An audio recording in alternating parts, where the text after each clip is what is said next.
রাহিম সাতবাগান কৃষির পক্ষ থেকে আমি রাশিদ মেহেদি। সকলকে শুভ সকাল। আজকে চলে আসলাম খুবই আনকমন টাইপের একটি মরিচ। সবাই পছন্দ করেন বোম্বাই মরিচ, চাষ করার চেষ্টা করেন, বাট আসলে কাঙ্ক্ষিত যে ফলাফল সেটা আসে না। তো আজকে আপনাদের আমি আমার কিছু অভিজ্ঞতা এই বোম্বাই মরিচ সম্পর্কে জানাবো। কিছুটা হলো আপনাদের হেল্প হবে আশা করি। আসলে বোম্বাই মরিচ খুবই নাজুক প্রকৃতির একটা মরিচ, সাধারণ মরিচের মতো। এই যে আমার সাধারণ মরিচও রয়েছে, অনেক মরিচ হয়েছে, হ্যাঁ, কিন্তু এইরকম চাষে আসলে হয় না। এটা একটু ব্যতিক্রম। এটার মাটি প্রস্তুত থেকে শুরু করে সম্পূর্ণ যত্নটাই একটু আলাদাভাবেই নিতে হয়। গাছকে সঠিকভাবে যত্ন না নিলে ফল আপনি পাবেন না। তো এটার জন্য আপনাকে যেটা করতে হবে, গাছের যে মাটি প্রস্তুত সেটা গুরুত্বপূর্ণ। এখানে আপনার কম্পোস্ট সার 50% মাটি, এর সাথে আপনার হলো খোল যেটা সরিষা খোল, এটা এক মুঠ দিয়ে আপনি মাটিটা ভালো করে প্রস্তুত করে নিতে হবে। দোআঁশ মাটি হলে ভালো হয় এটা। তার সাথে যেটা করবেন, গাছটা রোপণের ঠিক আপনার 15 থেকে 20 দিন পর যখন একটু সাইজ হয়ে আসবে, পাতা বের হবে, তখন মাথাটা ভেঙে দিবেন।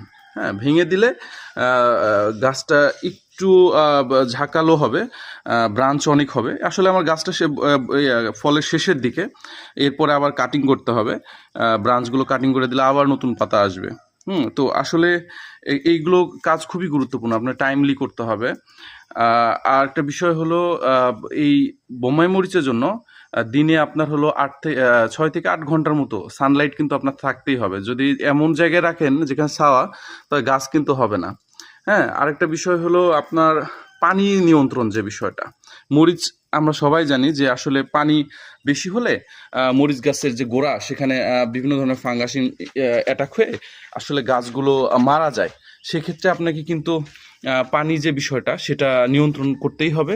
সবচেয়ে ভালো হয় আপনি যদি সকালে পানি দেন। আমি যেটা করতাম, সকালে পানি দিতাম আর কি গাছে, সারাদিন আর দরকার নাই। বিকালে যদি দেখেন বেশি মাত্রায় শুকিয়ে গেছে, সেক্ষেত্রে পানি দিতে পারেন। আর একটা বিষয় আমি যেটা ফলো করেছি, গাছে যখন ফল আসার সময় হয়, ঠিক আপনি যদি তখন পটাশ সার, যেটা পটাশ আসলে আমি দেইনি, সেক্ষেত্রে আমার ওই যে ডিমের খোসা, কলার ছোকলা ভিজায় রাখছিলাম পানিতে, সেগুলোর পানি দিয়েছি।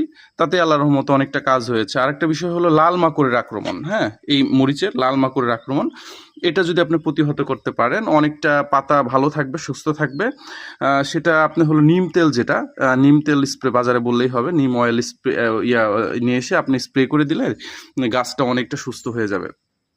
তো আশা করি এইগুলো যদি মেনটেন করেন, আশা করি যে আপনি ভালো কাঙ্ক্ষিত ফল পাবেন। তো যদি আমার ভিডিওটা ভালো লাগে, সকলে লাইক শেয়ার করবেন। ধন্যবাদ সকলকে।